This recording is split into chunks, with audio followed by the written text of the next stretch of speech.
आज आपण फक्त तांदळाचं पीठ वापरून लहान मुलं आवडीने खातील अशी रेसिपी बनवलेली आहे। लहान मुलंच काय तर आपणही अगदी आवडीने खाऊ अशी रेसिपी बनवलेली आहे। तर अशाच नवनवीन रेसिपी पाहण्याकरता चटकदार बाय मोहिनीला सबस्क्राईब करायचं आहे आणि बेल आयकॉनवर क्लिक करायचं आहे, म्हणजे नवनवीन व्हिडिओज हे तुमच्यापर्यंत पोहोचू शकते। चला मग तर रेसिपी बनवायला सुरुवात करू। तर रेसिपी बनवण्याकरता या ठिकाणी मी काही सब्जी घेतलेली आहे। कांदा, शिमला मिरची आणि गाजर आपण अशा प्रकारे कापून घेतलेला आहे। 2 हिरवी मिरची कापून घेतलेली आहे, लसूण बारीक कापून घेतलेला आहे आणि अर्धा चमचा अद्रक किसून घेतलेला आहे। 1.5 वाटी पाणी गरम करायला ठेवूयात। अर्धा चमचा मीठ घालायचं आहे आणि अर्धा चमचा साजूक तूप घालूयात आणि 1 वाटी तांदळाचं पीठ घातलेलं आहे। मिक्स करून घेऊ आणि गॅस बंद करायचा आहे आणि 10 मिनिटाकरता पीठ असंच झाकून ठेवायचं आहे। 10 मिनिट झालेले आहे, पिठाला छान वाफ बसलेली आहे। आता पीठ आपण एकसारखं करून घेऊ। या ठिकाणी पाहू शकता पीठ अगदी छान एकसारखं केलेलं आहे। चाळणीला आपण तूप लावून घ्यायचं आहे। प्लेटला तूप लावून घेऊयात। पिठाचा एक गोळा घेऊयात आणि अशा प्रकारे तो लांबट करून घ्यायचा आहे आणि सुरीने अशा प्रकारे कट करूयात।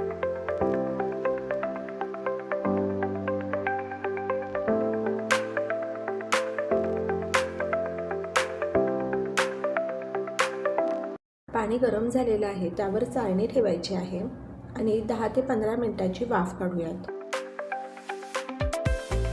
15 मिनिट झालेले आहे। पास्ता काढून घेऊ आणि अशाच प्रकारे राहिलेला पास्ताही छान वाफवून घ्यायचा आहे।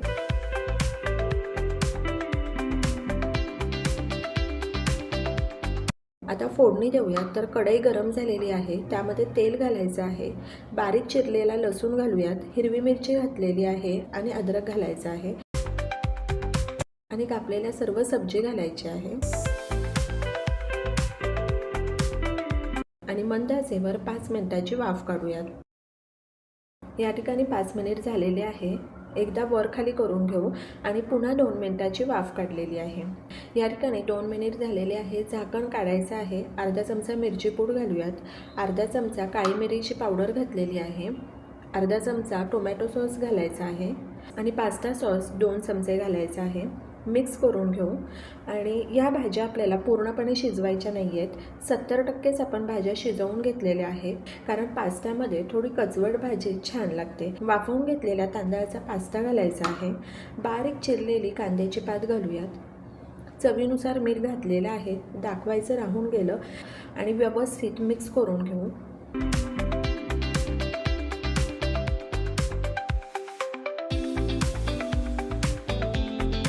आणि मंद आचेवर 5 मिनिटाची वाफ काढूयात। तर या ठिकाणी 5 मिनिट झालेले आहे, झाकण काढायचं आहे आणि गरमागरम हेल्दी पास्ता सर्व करायचा आहे। तर अशा प्रकारे घरच्या घरी तांदळाच्या पिठापासून केलेला पास्ता तुम्हीही करून पहा आणि मला सांगा कसा वाटला ते।